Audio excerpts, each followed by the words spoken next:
ଦେଖନ୍ତୁ ଏଇଟା ବାସ୍ତବ କଥା। ଆମେ ଯଦି ବ୍ଲକରେ ଯଦି ମନେକରେ ବ୍ଲକରେ ସବୁ ସରପଞ୍ଚ ଅଛି, ସବୁ ସମିତି ସଭ୍ୟ ଅଛି, ସମସ୍ତଙ୍କର ଦାୟିତ୍ୱ ସବୁ କଥା ଜାଣିବା ପାଇଁ। ଏଠି ପାଖାପାଖି ଆପଣଙ୍କର ପିଡବ୍ଲ୍ୟୁଡି ହଉ, ଆରଡି ହଉ, ଇରିଗେସନ ହଉ, ଏମଆଇ ହଉ, ବହୁତ ପାଖାପାଖି 7ରୁ 8ଟି ଡିପାର୍ଟମେଣ୍ଟର ଅଧିକାରୀ ମାନେ ଆସିନାହାନ୍ତି।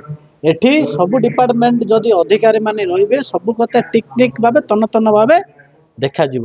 ଏଠି ଯେହେତୁ ମୁଁ ବିଡିଓ ସାରଙ୍କୁ ଅନୁରୋଧ କରି କହୁଛନ୍ତି, ସମସ୍ତ ସରପଞ୍ଚ, ସମିତି ସଭ୍ୟ, ଜିଲ୍ଲା ପରିଷଦ ମେମ୍ବର ସମସ୍ତେ ଆମେ ମୁଁ ସାରଙ୍କୁ କହିଛି ଆପଣ ଗୋଟେ ଲେଖିକି ଜଣାନ୍ତୁ। ଆର ମାସ ଆଡ଼କୁ ସବୁ ମିଟିଂ କଲାବେଳକୁ ସମସ୍ତେ ଯେଉଁଭଳିଆ ଉପସ୍ଥିତି ରହିଲେ ମିଟିଂଟା ଭଲରେ ହେବ, ସୁରକ୍ଷିତ ଭାବେ ଠିକ୍ ଭାବରେ ଚାଲିବ। ଠିକ୍ 24 ବର୍ଷ ଶାସନ ଭିତରେ ତାଙ୍କେ ଭାବୁଛନ୍ତି ମୋହନ ମାଝୀ ସରକାରରେ ସେଭଳି ଶାସନ ଚାଲିବ।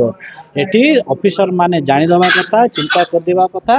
ଏଠି ଜନସାଧାରଣଙ୍କର ଦାୟିତ୍ୱ, ଜନସାଧାରଣଙ୍କ ଜନସାଧାରଣ ଆଶୀର୍ବାଦରୁ ଭାରତୀୟ ଜନତା ପାର୍ଟି ଏଠି ସରକାର କରୁଛି। ଏଠି ଅଫିସର ମାନଙ୍କର ସରକାର ନାହିଁ।